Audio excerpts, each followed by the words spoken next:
Hi, welcome. Today we've got Kassidy Gaines, pitching coach with the Tigers there at Salem University. Cassidy, it's good to have you, buddy.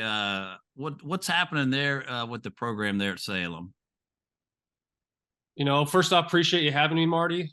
Not, this is one of the few times of the year I would like to say it's a little more mellow, kind of like the calm before the storm for everybody gets back on campus. But we're pretty similar to a lot of the other schools at our level where we're going to get going, and a lot of students will report back to campus in about 2-3 weeks. So just kind of getting prepared. And as you know, at our level, we have, fall ball. That would be the biggest thing that we're kind of preparing for. All the new guys coming in, kind of setting up all of our, development plans, strength and conditioning plans, and kind of starting that communication process with all the really important pieces on campus. So quiet before the storm, Marty, quiet before the storm. Yeah. So tell me a little bit about your playing experience and your coaching journey that led you to Salem University. So my playing career started at Grays Harbor College, which is a junior college that competes out in the NWAC towards Seattle, Washington area. I graduated high school in 2010. I'm originally from Twin Falls, Idaho. Graduated from Twin Falls High School, relatively big high school, graduated with about 450 kids. Was fortunate enough to, honestly, right out of high school, I was planning to go to law school somewhere, and I had a junior college coach who reached out to me. I believe it was the last week of May in 2010 and said, "Hey, would you like to play college baseball?" And I said, "Yeah, let's do it." So headed up to junior colleges at Grays Harbor for 1 year, and then I played 4 years. I played 4 years at Northern State University, which is a Division II in South Dakota. I was fortunate enough after my senior year where I got an opportunity to play a little bit of indie ball out in Seattle, Washington. And then I spent 2015 and 2016 between the Frontier League. I did a short stint in the American Association with the Lincoln Salt Dogs. And then I ended my career in the United Shore Professional League up in Michigan in 2016. I've been coaching since the October of 2016. I started as a volunteer assistant coach at Bemidji State University, which is a D2 in Minnesota. Prior to coming to Salem University, I was at St. Cloud State University from 2018 to 2021 out in Minnesota.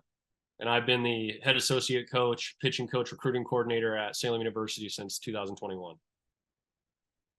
So tell me what have you and JT Heenan been putting together there at Salem these past few years? Yeah, absolutely. So coaching and JT has been there since the fall of 2020. So he was an assistant coach there starting in the fall of 2020, right after that dreaded COVID year. And after that, he was promoted to the head coach, sorry, in the fall of 2020. And my first year, or I should say my first season there, was in January of 2021. So JT and I have been there together. This will be going into our fourth season.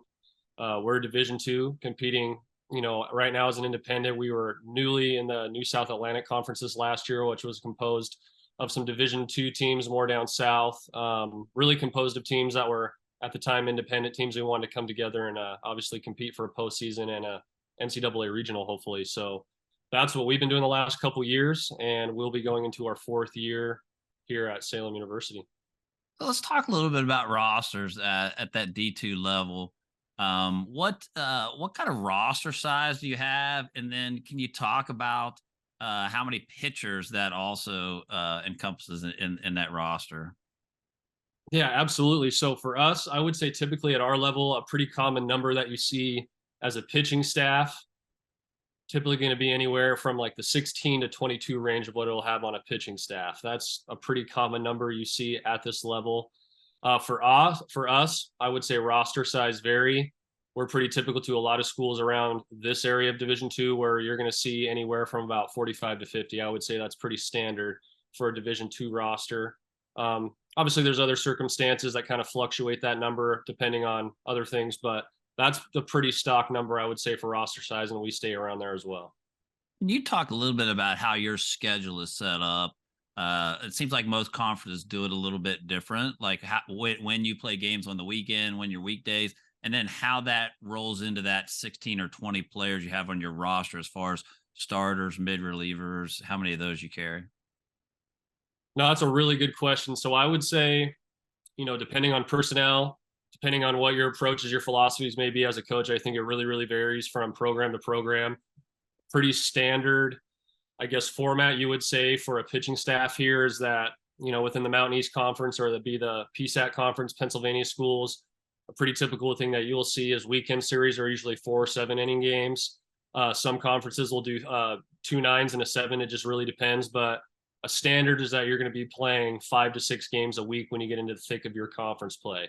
So I would say a general standard for a lot of universities is you're going to have your 4 weekend starters that they like to say. So your 1, 2, your 3, and your 4. And, what's going to be utilized can really vary from anywhere from 10 to 15 guys. It just really depends on the personnel and what you have and what's going to help your team win. But out of those 5 to 6 games, I would say midweek guys are more of your spot starters and usually play pretty significant roles in the bullpen on the weekends. And they're more of your quote unquote on-call guys, or the guys who are a little more dynamic in a starting role or a relief role. So tell me from a recruiting standpoint, maybe your guys' approach or the complexities of trying to build that staff. You've got returning guys, you got transfers, you got JUCO guys, you got freshmen. Well, how do you build that staff to approach a new season? I think when going into a new season, one of the most important things that I think is important to go off going into the fall is knowing what you have coming back.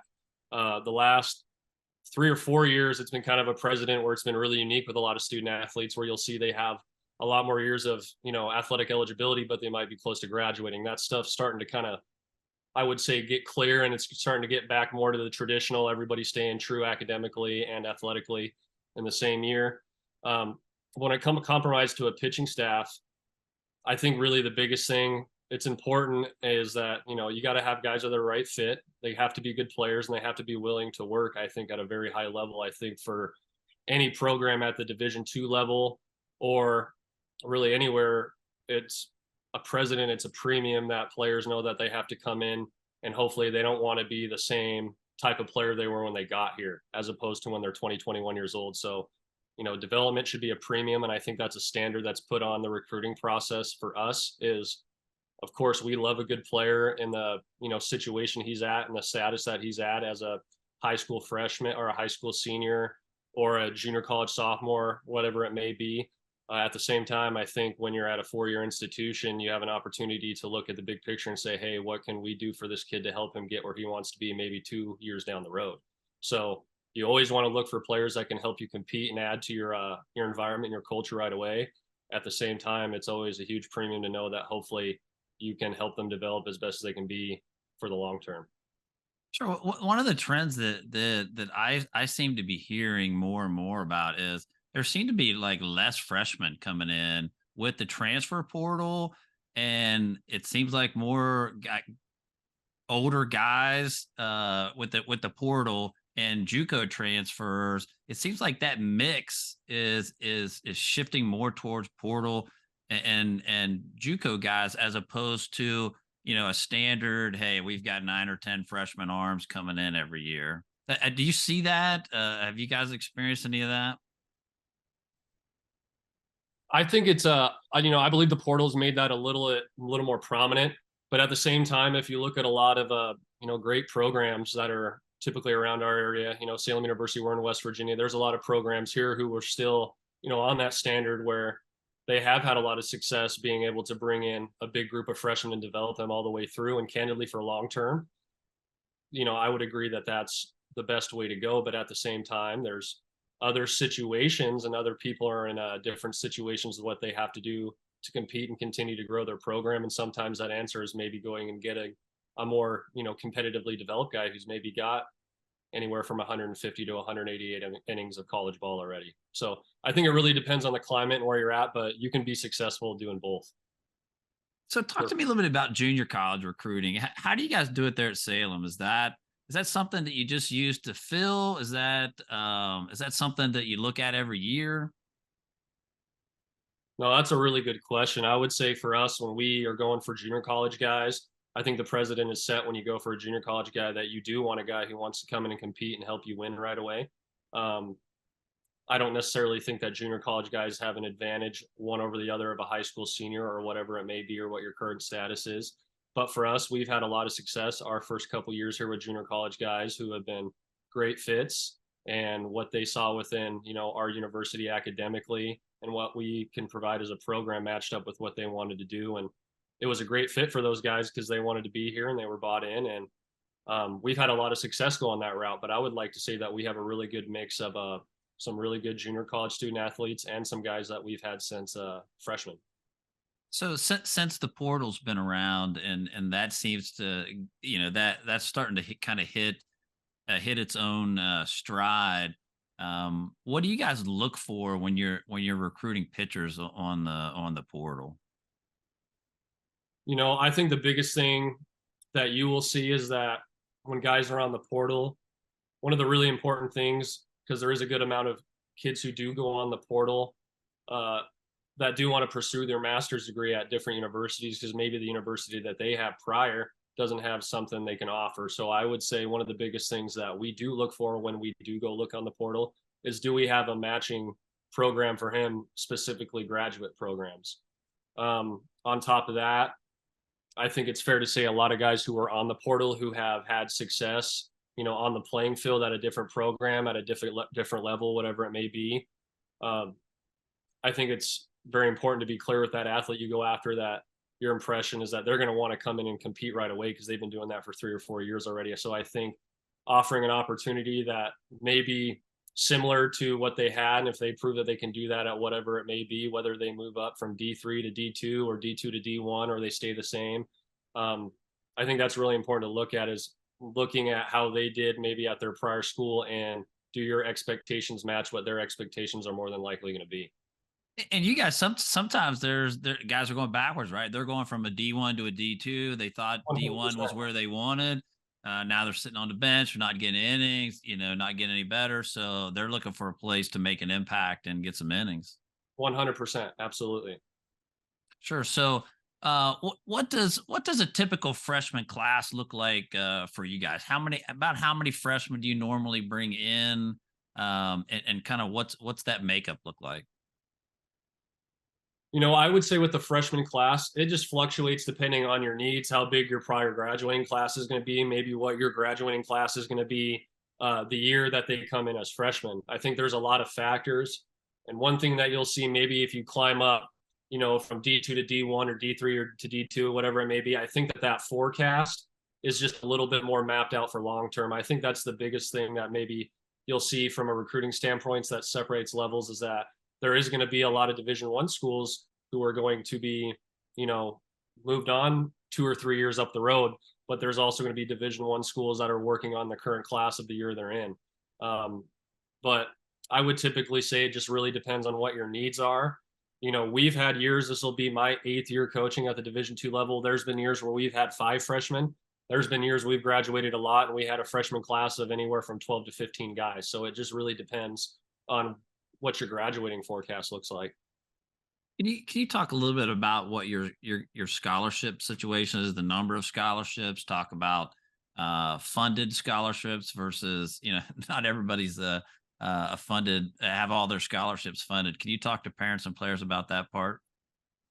Yeah, absolutely. So I can go over some of, just the broad numbers, and really for Division II, the level that we would be at Salem University, the full amount that you can get as a Division II school from athletic scholarships is 9.2. At the Division I level, I wouldn't be able to speak. I believe it's somewhere around 11.7. Yeah. I believe it's right around there. At the Division III level, they only award academic scholarships. So as far as my level, that number of scholarships is 100% discretionary from program to program, I would say. I don't think that there's necessarily a set number that you have to have or you will have, but it's really just going to depend on what's discretionary for that university or their program.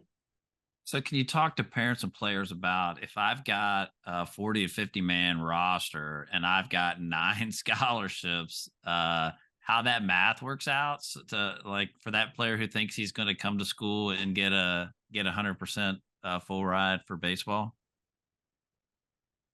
No, absolutely. That's a great question. And I think one thing to clarify with that is that it might not be 100% baseball scholarship or a full ride or whatever you might want to call it, but there are a lot of student athletes, especially at the Division II level, who do put themselves in situations once you add their athletic scholarship, maybe some Pell Grants from financial aid, and then you put on top of that some academics because they've done really well in the classroom before college.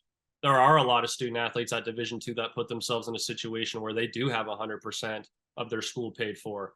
Now, typically from a purely athletic baseball scholarship standpoint, it's become more common, but at the baseball level, that's always been something that's relatively uncommon to see as 100% full ride scholarship.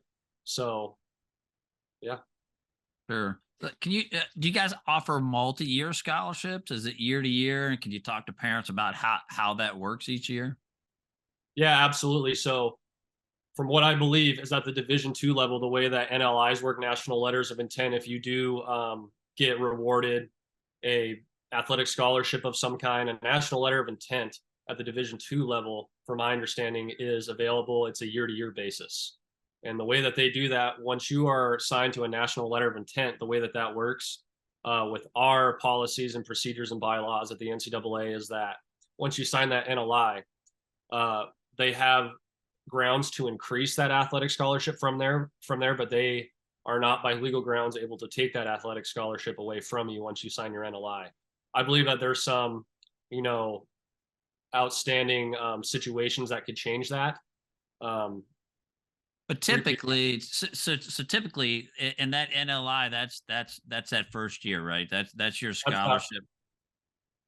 Pardon me. I'm sorry. Yes, that is correct. So for us, and then you'll see it more commonly. I'm not too familiar with the Division I bylaws for recruiting, but I believe at the Division I level, there are opportunities for multi-year national letters of intent. You'll see that pretty typically in football. But I would say with what I'm familiar with at Division II level, NLIs, student athletes have the opportunity to re-sign those every year, and they could be different numbers. They could be a higher scholarship, a lower scholarship, but within that year time frame, that is your fixed scholarship athletically. Yeah, so in putting that roster together, walk-ons are obviously important, even at the D1 level, where they might have more scholarships. They only have so many counters, so they're going to have walk-on guys. Can you talk about how important that is, and how that plays a role there at Salem? The non-scholarship guys. Yeah, absolutely. I think regardless of what program you're in, I think D2's pretty prominent role that you'll see a lot of guys with the walk-on label that you want to call who aren't on scholarship money, who do have opportunities to contribute and help their team win. Typically, a lot of the stories or the backstories you'll hear with a lot of guys who are, quote unquote walk-ons or have the opportunities that they, maybe they didn't think about playing collegiate baseball and then they had a very, very good senior year or they had a change of perspective and they just want an opportunity. And more times than not, sometimes the best stories and the best 4-year journeys for a lot of guys that you have in your program tend to be those guys who just wanted the opportunity and they took it and run with it. So I think from, whether it be like a cultural standpoint or having somebody represent what you want out of a program, which is, when I think of a walk on a lot of times for a guy that's in a program for 3 or 4 years is they're gritty, they've been through it and they're bought in and they want to be there. So I think a lot of times more than not, you see a lot of your guys who are, guys who are walk on that took that opportunity of being in pretty substantial leadership roles later on in their collegiate career. Anybody stand out example wise that maybe walked on and earned their way into a scholarship?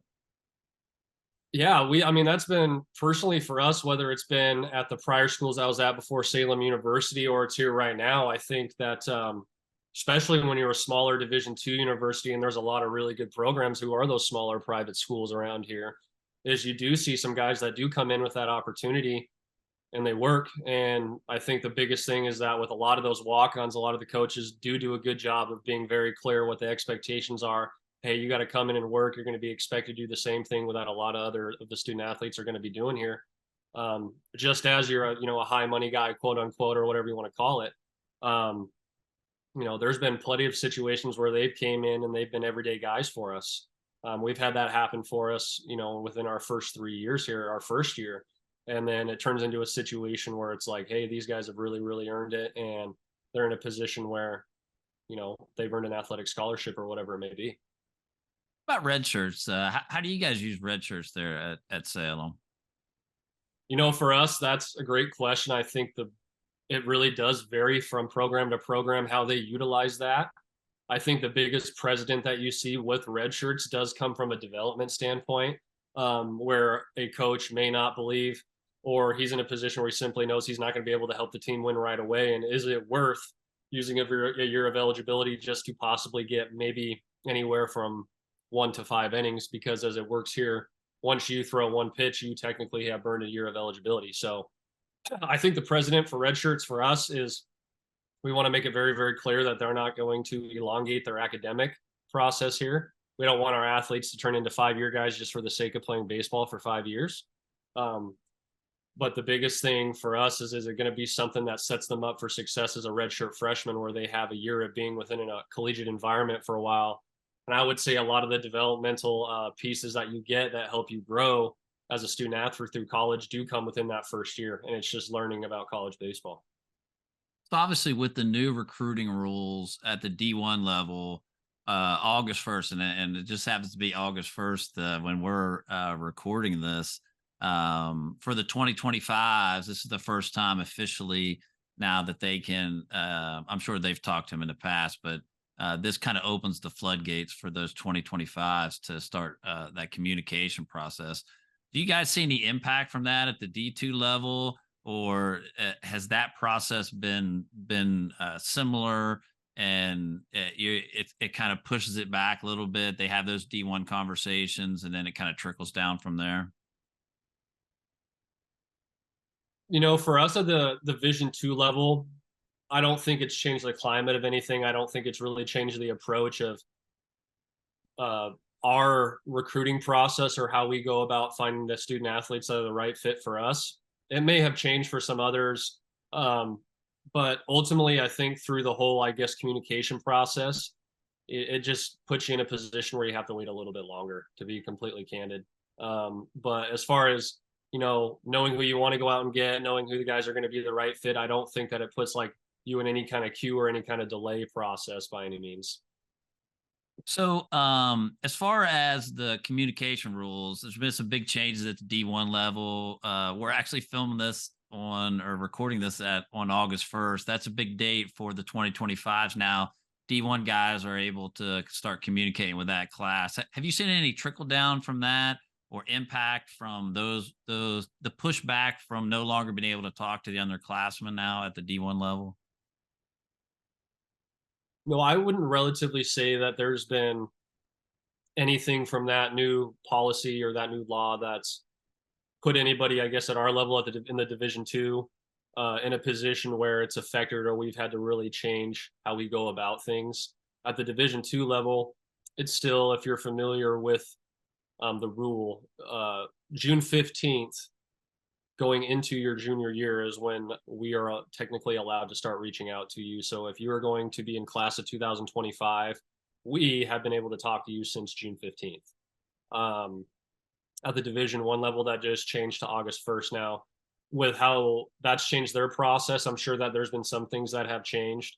But for us, we haven't really seen any kind of movement or any kind of change, and in the communication process from student athletes.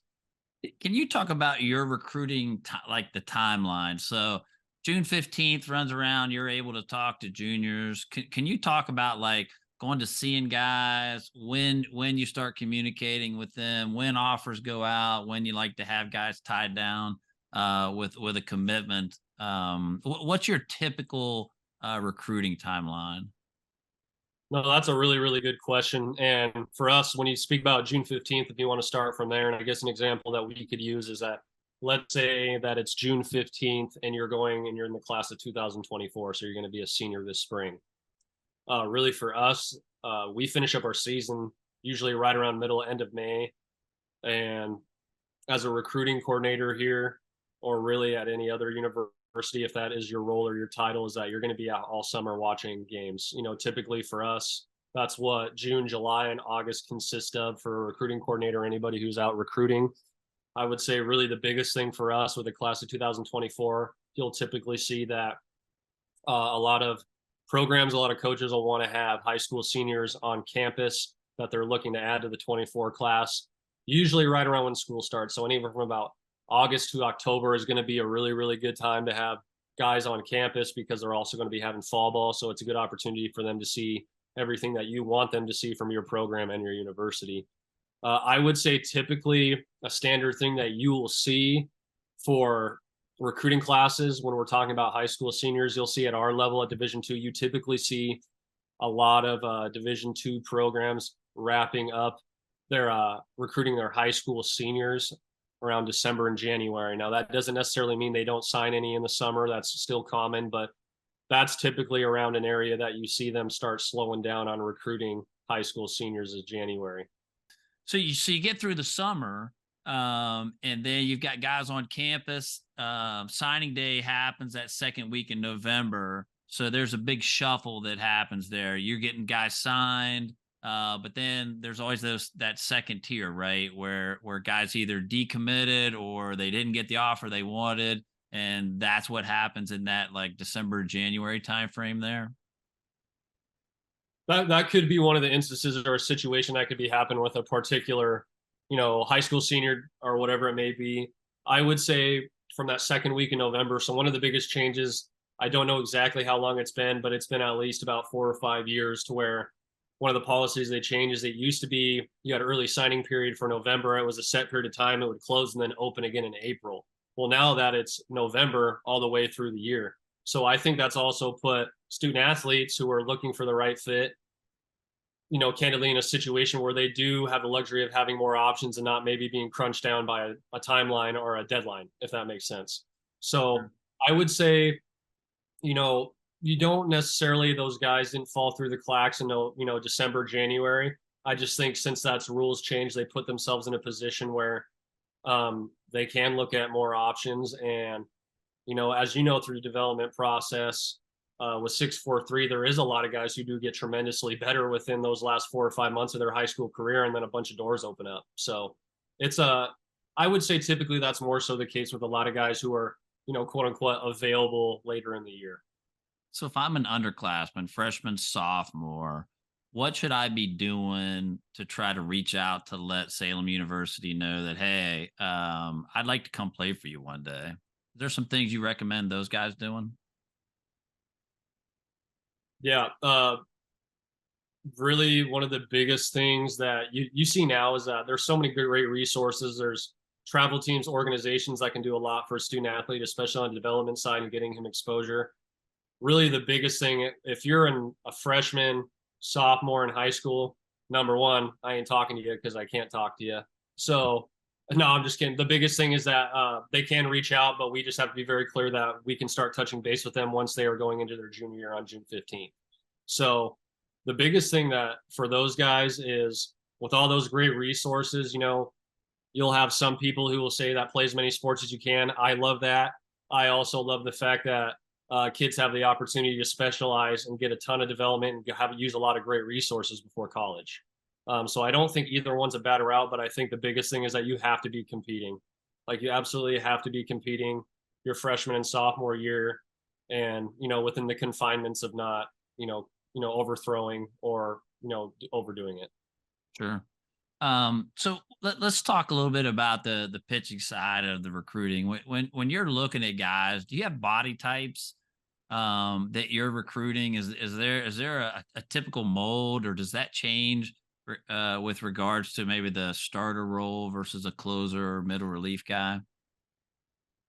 No, that's a great question. I think the biggest thing that maybe anywhere from 7 to 10 years ago, everybody loves the big frame, whether it's tall and wiry, it's tall and skinny, the violent arm action. I think where those things are still a precedent, we do like those things. I think where it's changed a lot is just technology and all of the research and development tools that we have now, to where you can be a little bit more specific about maybe a certain metric that you're looking for within their biomechanical chain about how they move mechanically. Or typically there's things as important about how he approaches the game and his mentality that's the right fit. Through that process, a lot of the physical things as far as frame, their opportunity to develop, put weight on, whatever it may be, where they're going to be 20, 21 years old. I think it's also really, really important part of the game is, do you have a great opportunity to help them keep developing on the mental side of things and helping them learn how to compete at a high level? So Sure. But the big thing is that the technology has just made it so tremendous where you can be a little bit more specific and you can know what you're going for prior to that. So this is my favorite question to ask pitching coaches. From a velocity standpoint, do you guys have a floor or a certain level that you want to see guys? Because hey, I know what it takes to compete at the collegiate level, and to get guys out and compete. I know we at least got to be here. Now that's not to say everybody's got that little lefty that throws 78 miles an hour that just deals, right. But on average, to get you to come see a guy, is there a minimum velo you're looking for? I don't think that there's necessarily a minimum velo where if you don't have that average velo mark or you don't hit that mark, it crosses you off the list. I don't think it goes that far. Really one of the biggest things that you look at is the average velo at the Division II level, I would say, is 85 to 87. That has gradually increased. It's starting to become more so upper 80s, but at this level, high level conference play, you're going to be seeing upper 80s, low 90s from your starters, and every program is going to have a couple low to mid 90s guys in the back end. I don't think that there's necessarily a velocity that crosses you off the list. Just like you said, there's guys who are 82 to 83 who have a lot of intangibles and they have a lot of pitchability that allow them to be very successful. There's guys who are extremely successful at 93 to 95 with 2 pitches. So I think that there is a baseline. I would say that the baseline average velo that you see pitchers be successful at Division II is right around the mid upper 80s. So I think that's a point to go off of. And if you can help that individual, develop and get to that point and learn how to compete with that stuff, I believe that's most important. So nowadays, like with PBR or a lot of these events, there's a lot of pitch metrics that are available to coaches. Where in the past, hey, you just got to go see a guy. Now you can see what his vertical break is on his fastball. You can see what kind of depth he's getting on his curveball. All that data that's out there. When you look at some of those metrics from some of the organizations, is there anything that catches your eye or stands out, or that from a recruiting standpoint you try to look at or find guys? Yeah, hey, I know this has success at the next level. Yeah, I would say the biggest ones that you'll see. Typically, a lot of the things that if we're able to get that consistent data on somebody, and that's what's fantastic about a lot of these organizations now, is they have those metrics available to you right away. And if you're familiar with those, you can get a pretty good idea of how their stuff plays in the makeup. The next step is saying, can they compete at a high level with that? But as far as those numbers, it is great to see the horizontal and vertical break that each pitch has, whether it's a fastball, a 2-seam, a slider, or whatever your makeup may be. One of the big things that I've really always liked seeing is that with those multiple pitches, do they have true spin access, and do they have a very similar release side and release height? Because that also can tell you that they're able to move consistently and throw all their pitches from a very similar arm release point, and that allows for that other effect of deception and you being able to tunnel your pitches in sequence well. Sure. What about from a statistical standpoint? Obviously a lot of stats are not super important because you've got dad keeping book, at the end of the travel team bench. But what are there any stats from a pitcher standpoint, strikeouts per innings or walks or some ratios or anything that you think, hey, this translates to pitching at the next level? Yeah, absolutely. I think it's really important to look at the level that they play at. There's really good baseball at every level in high school and JUCO, whatever it may be. But I think a really outstanding one is just K to walk ratio, or WHIP. I think, ERA, it's still important. I think it can get kind of skewed just a little bit by situations in the game and things going on. But a really important one is I love to look at WHIP, and I love to look at K to walk ratio, because I can give you a pretty good idea of how efficient they are through their outings as well. Velo is great. We love that. It's fantastic. But at this level, your most successful pitchers are guys who can get outs and do it efficiently. So you've got freshmen that walk in. You've got one guy. He's got a bag full of drive line plyo balls. You got another with a core velocity belt. You've got a third guy with like a Texas baseball ranch connectivity ball. How do you handle that from a development standpoint with all these guys coming in with varying different types of backgrounds? I love that about being a coach now, and I think that's what makes the game more interesting and more challenging. You know, honestly, for coaches now, and I love it for the fact is that when you see a guy with a lot of those tools, whether it be your plyo balls, whether it be your core velocity belt, any of your pre-throw or rehab tools that be your shoulder tubes or your tramps. I think it's fantastic that those resources are available. I just think it's really, really important that if they do those things, it's important that they know why they're doing those things, and there's always a right time for them. Um, at Salem University, we've had plenty of situations where we have guys from junior colleges or different programs come in that have used things that have worked really, really well for them and had allowed them to compete at levels they haven't been able to before they used it. And that might be something that might not be a staple within, your blanket philosophy or your blanket programming. But I like it because it's a tool that works for them. And as long as they know why and it's helping them get better, it's not just, as we like to say, like eyewash, or it's not something that they're just doing because they need to have it, then that's great. I love all of the new stuff, but let's make sure that we're using it efficiently. So talk a little bit about the facilities that you guys have there available to you at Salem for development, both like the indoor facility and then even at the field. Yeah, so our campus is in Salem, West Virginia. It's about 8 miles down the road from Clarksburg, West Virginia. So our facilities are in Clarksburg, West Virginia. We play at Frank Loria Memorial Park in Clarksburg, Nutter Fort, West Virginia. We're very, very fortunate that we have a full turf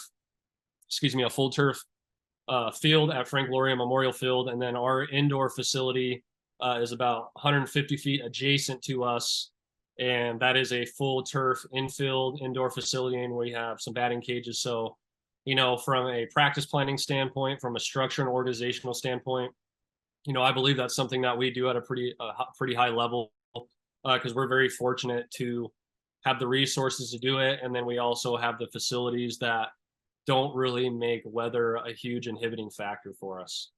So there's Salem with the facilities you have. What's kind of your core philosophy on the development side? Do you lean more toward the top velocity guys, drive line, tread? What's kind of maybe the basis or the fundamental principles you guys use?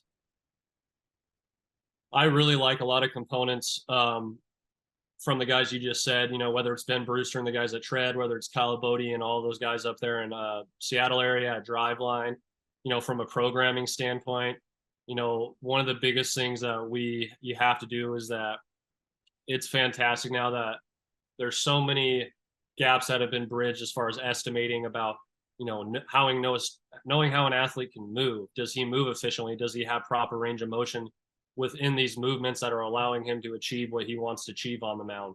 So, the biggest thing for us is that those things that you mentioned, they all have great components, but from an individual standpoint, you have to find what works for them. And then on top of it working, it works if you're seeing progress, not only whether it be, velocity gains, they become more efficient on the mound. They're recovering quicker just because they have more of like a calculated post throw program or whatever it may be. Those are all facets that are really, really important. And I think the biggest thing is being able to pick and choose, what you like and what you believe is going to work for maybe one student athlete that might not work for the next student athlete right next to them. But I think the biggest thing is no matter what you give them, you have to be very, very clear about why you're giving it to them. And you have to make it clear that these are the things that they're going to have to do to get to where they want to go. Perfect. So walk us behind the scenes here. What's it look like communication wise between the coaches as you guys start to develop your needs? And in the old days, I see I'd walk into a coach's office and there'd be like a wall, right? And there'd be like a whiteboard with a bunch of names. Here's all of our right-handed pitchers we're recruiting, left-handed pitchers. How do you guys do it there at Salem? I don't think that it sounds like the old school way. Not a lot has changed, I guess, from like the strategy or the tactics of how to go about getting, your needs and guys who are the right fit. Ultimately, I think the biggest thing is technology has helped out quite a bit. For us, just for example, we use a giant database where we're constantly communicating on guys that we've seen play, how it pertains to what we like, what they do really really well, how we believe they're going to fit and develop well within our program and our environment. But that's really what the process looks like. It's pretty straight up from there. I would just say that technology has made things from a data collection side a lot easier. Yeah. So how are decisions made then? So you've got, you're coming down, you've got limited scholarship numbers. You got a dude, hey man, I got to have this guy on my pitching staff. JT's like, no, this dude's a donkey, man. He's going to hit some bombs for us. How does that community, you guys go back, smoke cigars in a smoke filled room and hash it out? How does those conversations work?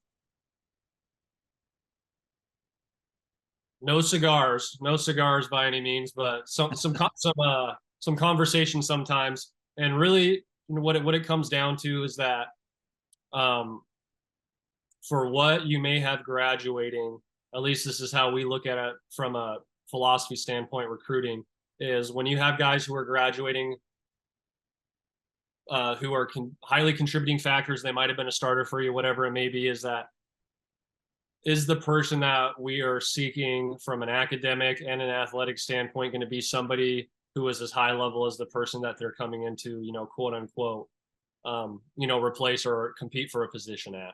So I think that's really, really important, is that a lot of your decisions get made where it's like, man, we have, a really fantastic first baseman who was a 4.0 student for us, honor student, great for us in the 4-hole. What can we do within this process to not only develop the guys that we already have that can be ready for that guy next role, but can we have somebody come in that is going to be able to, meet those standards at least?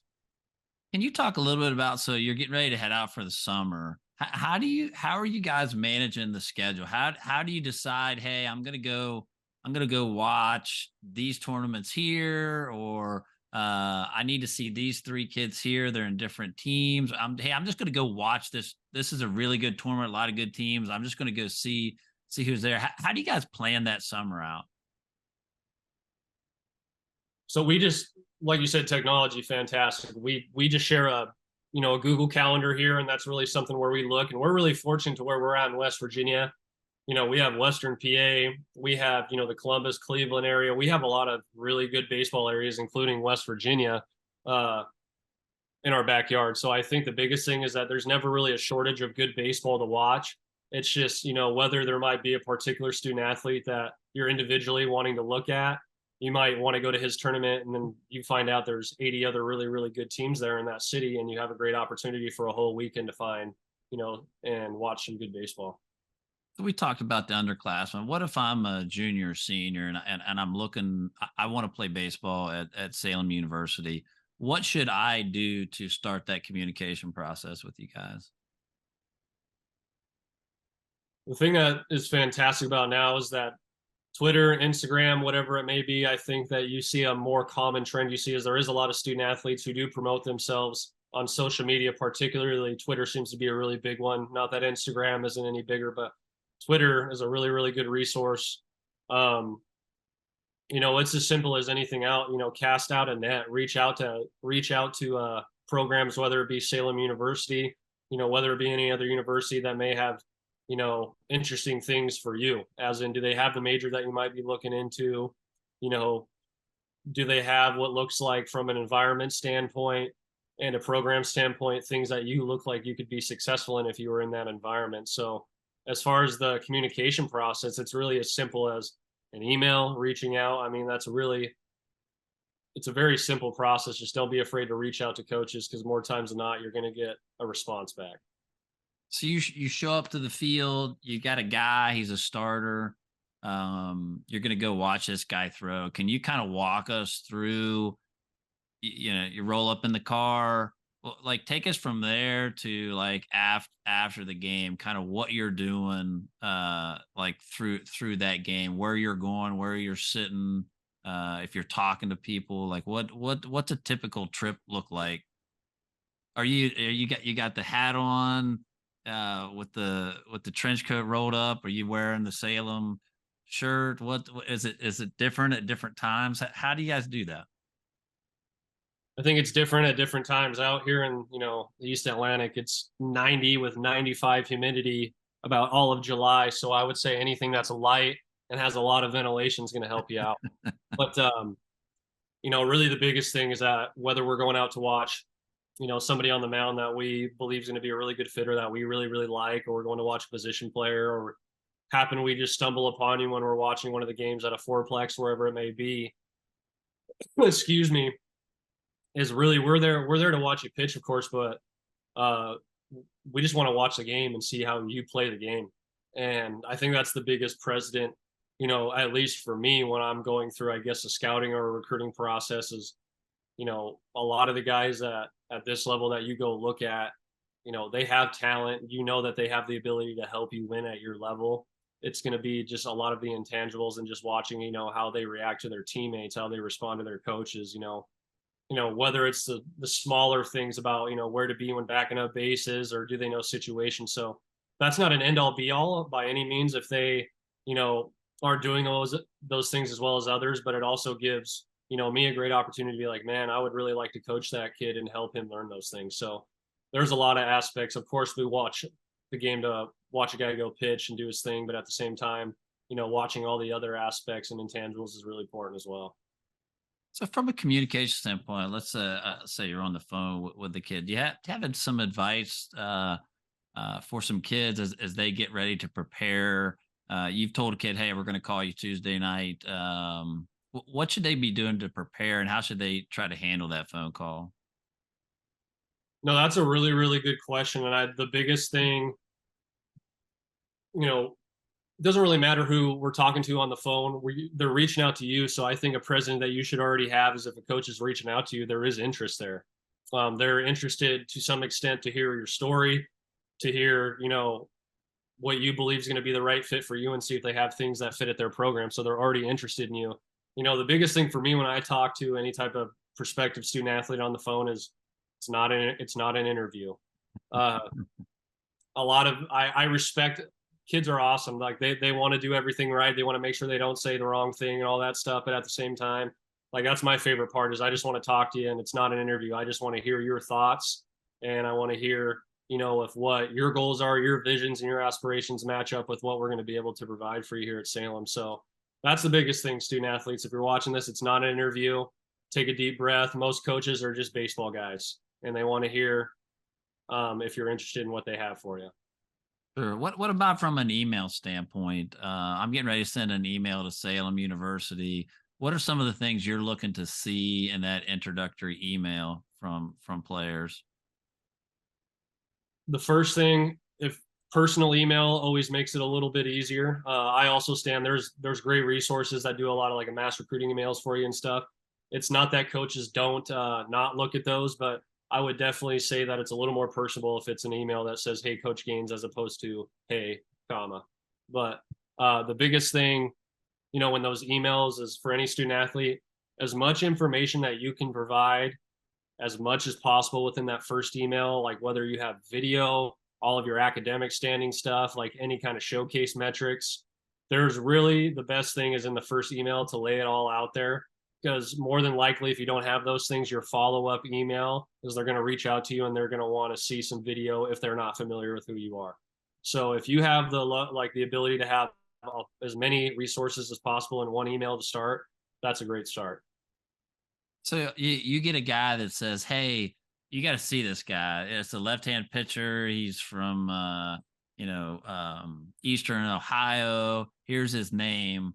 And then you hang up the phone with that guy. What's your process for trying to do some research, or where do you go for information to try to find out about that guy?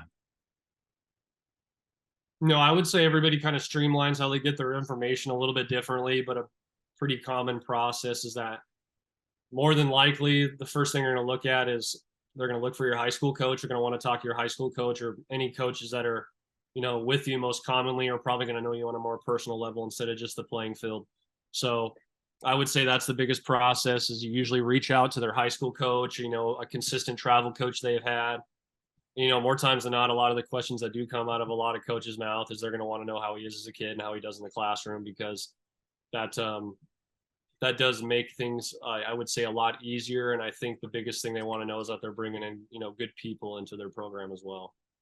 So a guy's saying, hey, this kid sits 89, 90. Where what tools do you have to try to verify or to try to say, hey, okay, is this guy legitimately sitting 89, 90, or how do you find that out?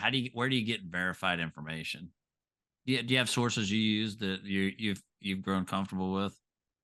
I would say a lot of the sources that are used are, pretty common to most coaches. I would say, whether it ends up being PayBR, Perfect Game, or just some kind of travel club organization, within those organizations, they also have people who are usually personnel who, gather those types of things for the athlete and put it together.